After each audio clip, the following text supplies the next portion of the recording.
Imagine this. You wake up one morning and realize that the loudest people in your life are no longer the ones shaping your destiny. The opinions that once echoed inside your mind have become distant, like voices carried away by the wind. You begin speaking less, arguing less, proving less. To the outside world, it looks as though you are disappearing. But beneath the silence, something extraordinary is happening. You are not vanishing from life. You are vanishing from illusion. Carl Jung believed that the greatest journey a human being could undertake was not toward success, popularity, or admiration, but toward individuation, the lifelong process of becoming who one truly is. Yet there is a paradox hidden within this transformation. Those who awaken spiritually often become less visible to the world that once celebrated performance over authenticity. They quietly withdraw, not because they have lost their passion for humanity, but because they have finally stopped confusing noise with meaning. Society has always rewarded those who fit comfortably inside collective expectations. The crowd applauds certainty, conformity, and endless participation in the dramas of everyday life. It celebrates those who constantly announce themselves, defend themselves, and compete for attention. But the awakened soul begins to notice something unsettling. Much of what passes for connection is merely unconscious projection. Much of what passes for confidence is fear dressed in expensive clothing. Much of what passes for love is simply dependency searching for another mask. Jung warned that until the unconscious is made conscious, it will direct your life, and you will call it fate. Most people never pause long enough to witness this truth unfolding inside themselves. They continue reacting to invisible wounds inherited from childhood, family systems, cultural conditioning, and collective fear. They chase approval without realizing that the approval they seek belongs to a younger version of themselves who still believes love must be earned. The spiritually awake individual begins to see this invisible machinery operating everywhere. Conversations become strangely transparent. Compliments often hide manipulation. Criticism frequently reveals envy. Outrage exposes unhealed pain. Even admiration can become another attempt to possess what cannot truly be owned. At first, this awareness feels liberating. Then it becomes lonely. Because once the veil is lifted, it cannot be lowered again. You may have experienced this without having words for it. Friends begin saying you have changed. Family members accuse you of becoming distant. Colleagues wonder why you no longer participate in gossip that once entertained everyone during lunch breaks. They interpret your silence as arrogance because they cannot imagine peace without superiority. They assume withdrawal must be rejection because they have never encountered someone who simply prefers truth over performance. This misunderstanding is one of the first invisible prices of awakening. The person undergoing individuation often appears colder than before, but inwardly they have become more compassionate than ever. The difference is that compassion no longer requires self-abandonment. Empathy no longer demands endless sacrifice. Kindness is no longer purchased through exhaustion. Marcus Aurelius wrote that the soul becomes dyed with the color of its thoughts. Jung expanded this idea by suggesting that the unconscious continually colors perception itself. Together, they point toward an uncomfortable realization. If your inner world remains chaotic, every relationship becomes distorted through that chaos. The awakened person gradually stops trying to rescue everyone because they finally understand that many people are not seeking healing. They are seeking confirmation of the stories that keep them comfortable. This is difficult for society to accept. The collective often mistrusts those who no longer react predictably. Someone who cannot be manipulated through praise becomes mysterious. Someone who cannot be controlled through guilt becomes threatening.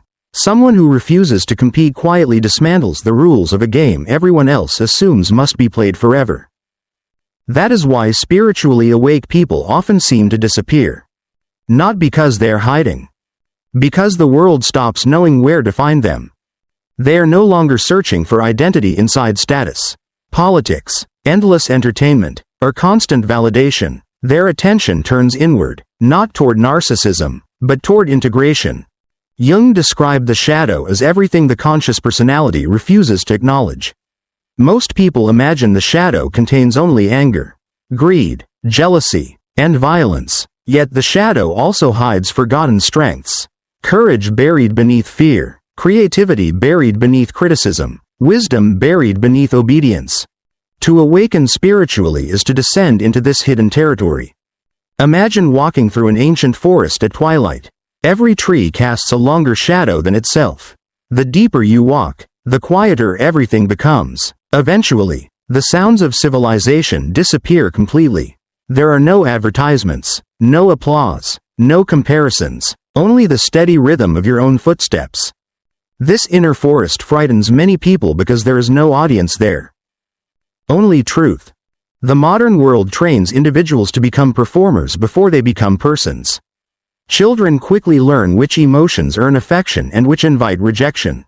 They discover which talents receive applause and which parts of themselves should remain hidden. Over time, a polished persona emerges, designed not for authenticity but for survival. Jung never condemned the persona. He understood that every society requires masks. The danger arises when the mask becomes indistinguishable from the face. The spiritually awake individual begins removing these masks one by one. It is rarely dramatic. It happens quietly. A forced smile disappears. An unnecessary apology is left unsaid. An exhausting friendship slowly fades. A career built entirely upon external validation loses its hypnotic power. The changes seem insignificant from the outside, yet psychologically they represent earthquakes.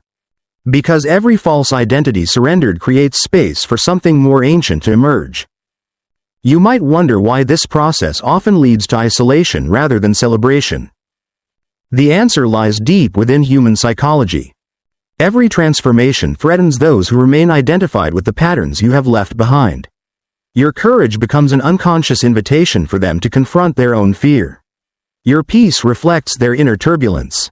Your boundaries expose where they have abandoned themselves. Without intending to, your very existence becomes a mirror. Few people enjoy standing before a mirror that reflects the soul instead of the face. Seneca observed that those who wish to improve themselves must first become willing to stand apart from the crowd. Jung would likely agree, adding that the crowd often resists anyone who begins listening to the voice within instead of the voices without. And so the awakened person walks a quieter road.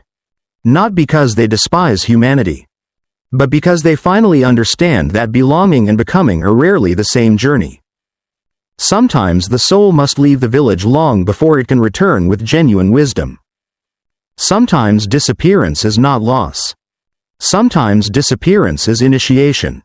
The strange thing about awakening is that it rarely begins with light. It almost always begins with disappointment, a betrayal that cannot be explained, a relationship that collapses despite every effort to save it, a career that once defined identity suddenly feels empty, a season of loneliness that no amount of distraction can silence. From the outside, these moments appear like failures. From the perspective of the psyche, they are invitations. Jung believed that life repeatedly confronts a person with experiences designed to expose the unconscious. Every recurring wound carries a hidden question. Not, why did this happen to you? But, what within you is ready to awaken through this? Most people spend years trying to repair the external circumstances while avoiding the internal revelation. They change cities but carry the same fears. They replace partners but repeat the same emotional patterns.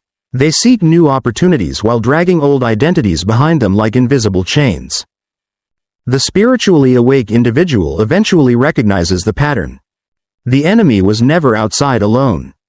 The deeper battle was always within. This realization changes everything. Because once projection begins to dissolve, blame loses its seductive power. It does not mean harmful people become innocent. It does not excuse manipulation, cruelty, or betrayal. Rather, it reveals why certain people gained so much power over the inner world in the first place. The unconscious always seeks completion. It draws familiar wounds toward familiar circumstances until awareness interrupts the cycle. Perhaps you have wondered why certain personalities appear repeatedly throughout your life. Different names, different faces, yet somehow the same emotional script unfolds again and again. The same abandonment, the same criticism, the same feeling of never being enough. It is tempting to believe destiny is cruel. Jung suggested something more profound. The psyche continues presenting unfinished lessons until they are consciously integrated. This is why awakening often feels less like discovering something new and more like remembering something ancient. The soul begins recognizing itself beneath decades of conditioning. There is another reason spiritually awake people gradually disappear from ordinary social life. They begin valuing depth over stimulation. Modern culture thrives on constant engagement, endless opinions, endless updates, endless arguments demanding immediate emotional reactions. Attention has become the world's most valuable currency, and countless systems compete to capture it. Yet the awakened mind notices something astonishing. Most of these battles are not battles at all. They are emotional theaters. People argue not to discover truth but to defend identity. They debate not because they seek understanding but because their ego fears uncertainty. Every conflict becomes another attempt to protect an image of the self. The individuated person slowly steps away. Not from compassion. From compulsion. Silence becomes more nourishing than proving a point. Observation becomes more valuable than immediate reaction. Inner clarity becomes more important than public agreement. To those still trapped inside collective consciousness, this behavior appears suspicious. Why don't you care anymore? But the truth is almost the opposite. The awakened soul cares so deeply that it refuses to waste its energy feeding unconscious conflict. Epictetus taught that people are disturbed not by events themselves but by their judgments about those events. Jung would add that those judgments are often shaped by unconscious complexes formed long before the present moment. Together, these insights reveal why emotional freedom cannot be achieved merely by changing circumstances. Freedom begins when awareness separates perception from projection. Imagine standing beside a still mountain lake. When the water is disturbed, every reflection becomes distorted, trees appear broken, the sky seems fragmented, mountains bend into impossible shapes. Yet nothing outside the lake has changed. Only the water. The human psyche functions much the same way. When fear dominates consciousness, reality itself appears threatening.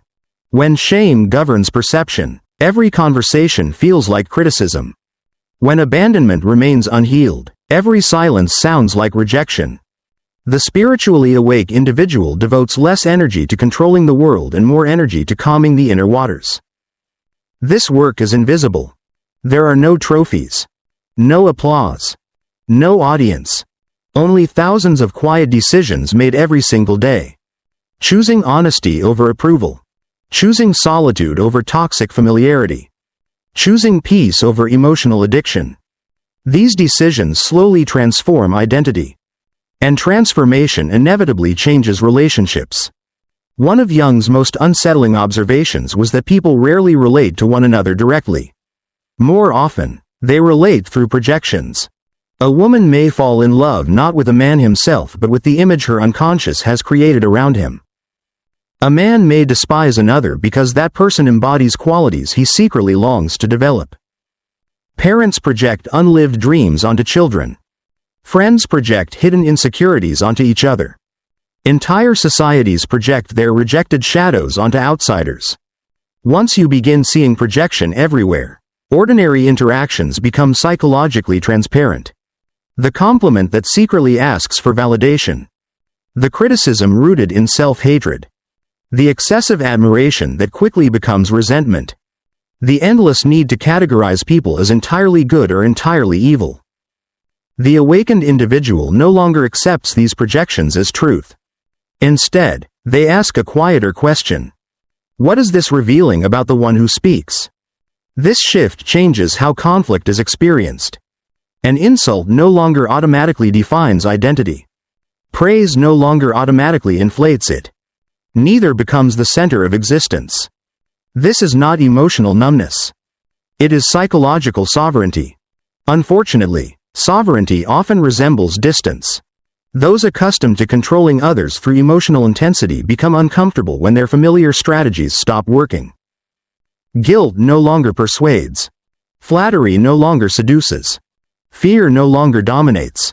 Drama no longer attracts. The awakened person appears strangely unavailable.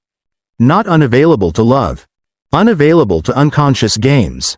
There is an immense difference. Love grows deeper. Attachment grows weaker. Compassion expands. Dependency dissolves. The paradox confuses many observers. How can someone become more loving while spending more time alone? Because awakening teaches that solitude and isolation are not identical. Isolation is the pain of being disconnected from oneself and others. Solitude is the peace of being deeply connected to oneself, whether others understand or not. The collective often mistakes one for the other. Someone declines another exhausting social obligation. They must be lonely. Someone chooses a quiet evening of reflection instead of constant entertainment. They've become antisocial.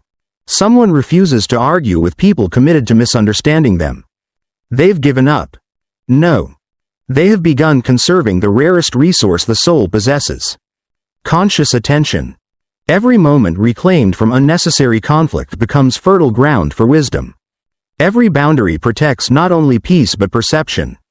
Every quiet hour allows another forgotten piece of the authentic self to emerge from beneath the old persona. And with each passing season, something remarkable happens. The need to be seen slowly gives way to the joy of seeing clearly. The need to be understood becomes less urgent than understanding oneself. The need to belong loses its grip as the soul discovers something infinitely more stable than public acceptance. An inner home. One that cannot be taken away by rejection, failure, aging, or changing circumstances. From the outside, it still looks as though this person has disappeared. But beneath the silence, beneath the simplicity, beneath the absence of unnecessary performance, another life is quietly unfolding. A life no longer organized around fear, but around truth. There comes a moment in every genuine awakening when the soul realizes that its greatest prison was never built by other people. It was built by the desperate need to remain acceptable in their eyes. This is the final illusion to fall. It does not collapse all at once.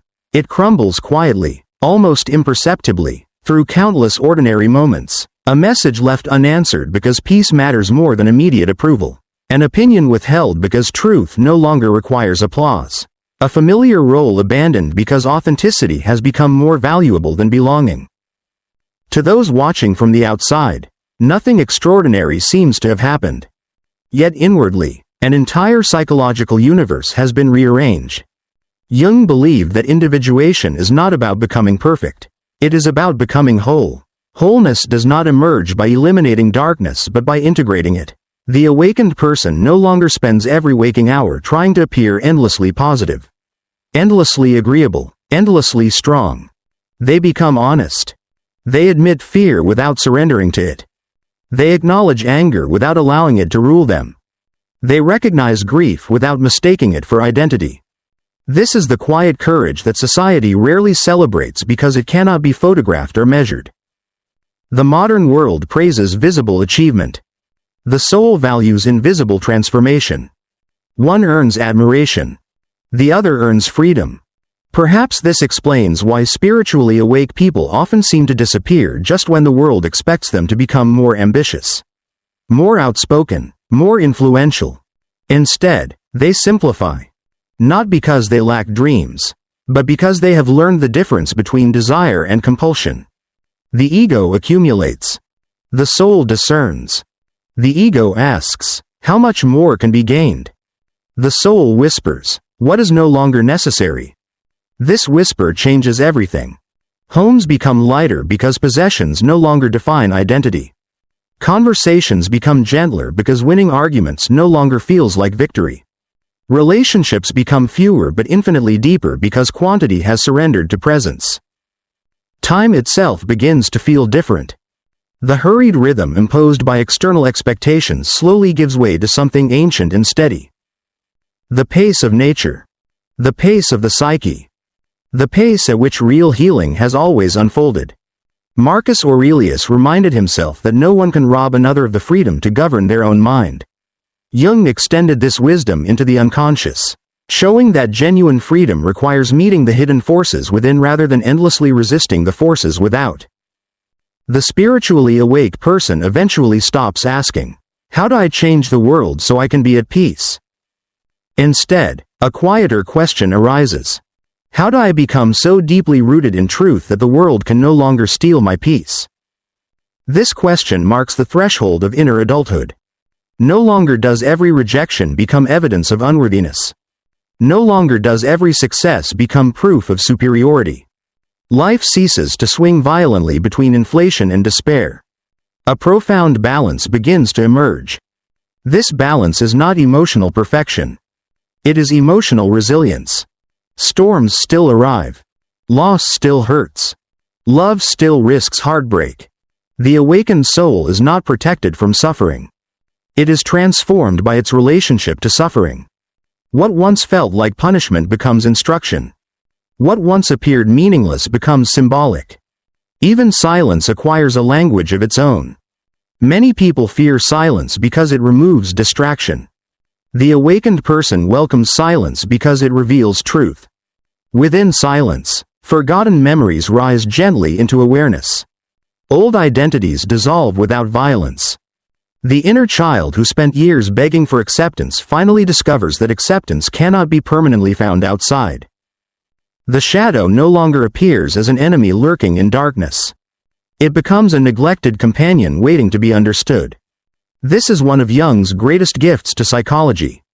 The parts of yourself you fear most often carry the very qualities necessary for your liberation. Hidden anger may contain long-neglected boundaries. Hidden grief may reveal the depth of your capacity to love. Hidden vulnerability may become the birthplace of authentic intimacy. Even hidden loneliness may become the doorway through which your relationship with your own soul is restored. This is why awakening is not an escape from humanity. It is a return to humanity in its fullest sense. Without illusion. Without performance. Without the exhausting burden of pretending to be someone else. From this place, compassion changes its form. No longer does it mean rescuing everyone who suffers.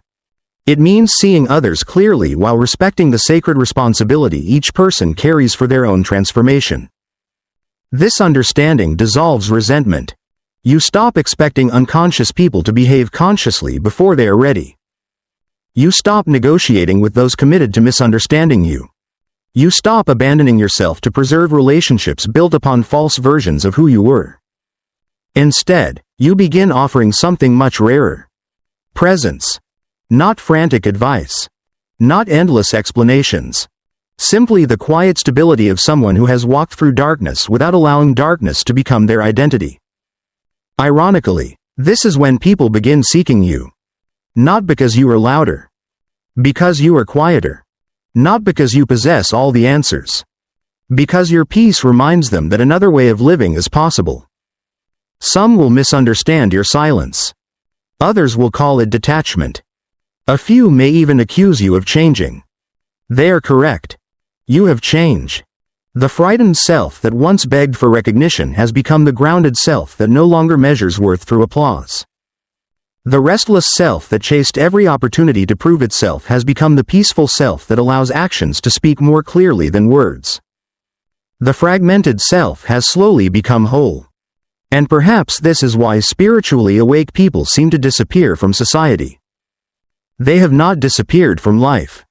They have disappeared from the endless performance that society mistakes for life. They are still loving, still creating, still contributing, but they do so from an entirely different center of gravity. One rooted not in fear, but in consciousness. Not in ego, but in essence. Not in validation, but in truth. In the end, awakening is not the story of someone becoming extraordinary. It is the story of someone becoming real. When the masks fall away, when the projections lose their power, when the shadow is embraced instead of feared, a profound peace quietly enters the heart. Nothing external announces this rebirth. No audience applauds. No ceremony declares it complete. Yet the soul recognizes it instantly. It has finally come home. And once a person has found that inner home, they no longer fear standing alone. Because they understand the deepest paradox Jung ever pointed toward. The path to genuine connection begins with the courage to become completely yourself. A woman who knows her worth does not pursue, she chooses.